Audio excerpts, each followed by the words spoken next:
declarations that sound nice in English. Sad as it is, that is the fate of products of these World Summits. However, things aren't any better when it comes to implementing Security Council resolutions, which are binding. The sabotage of decisions on the Kosovo settlement and the Dayton agreements on Bosnia and Herzegovina says a great deal. But the most glaring example continues to be spinning out over almost 80 years the consensus resolutions on the creation of an independent Palestinian state coexisting in peace and security with Israel. There can be no justification for acts of terrorism, which Israelis fell victim to on the 7th of October last year.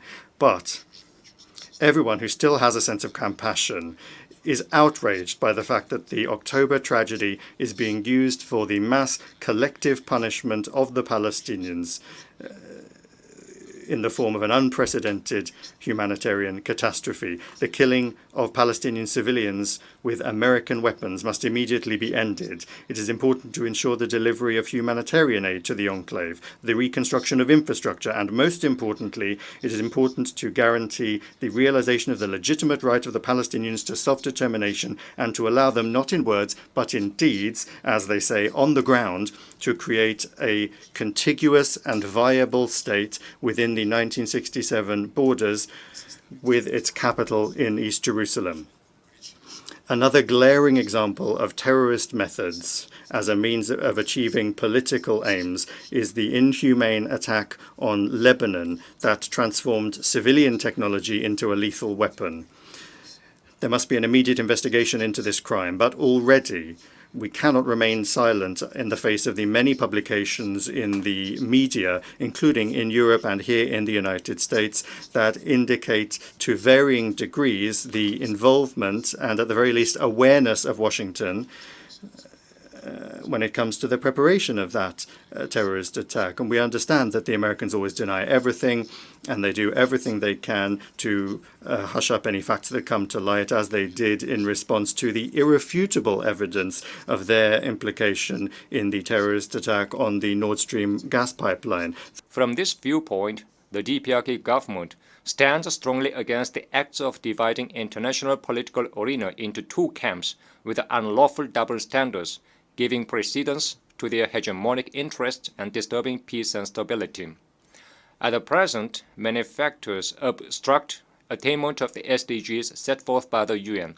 The most critical among them are the high-handedness, arbitrariness, and double standards of the US and certain UN member states.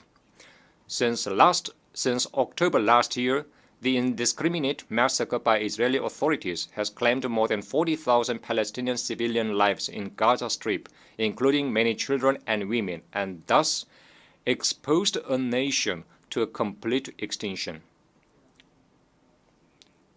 The UN exists to prevent the recurrence of the scourge of war that had inflicted untold sufferings to mankind. It is really shameful and deplorable that such act against humanity has persisted for 1 year. It is highly imaginable that one state is immune to any censure and sanction, even after committing such a horrible massacre. This is entirely due to the patronage of the US, a permanent member of the UN Security Council.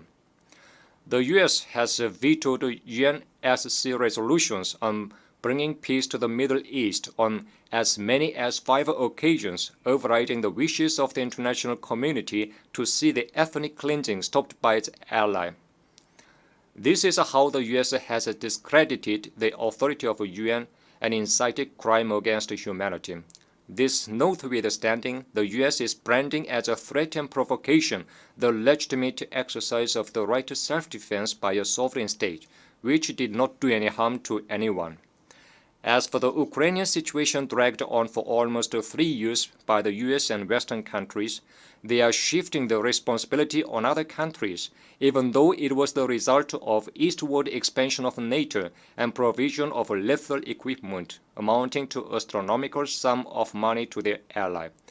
The reason behind the US's abusive invectives about the normal developmental relations between other countries is in fact to vindicate its unprincipled political and military support to its ally and justify the forming of military alliances on a global scale. Justice or injustice is judged according to whether the actor is pro-US or an independent country, and the United Nations is misused for political aims of an individual country. Such reality should no longer be tolerated and allowed.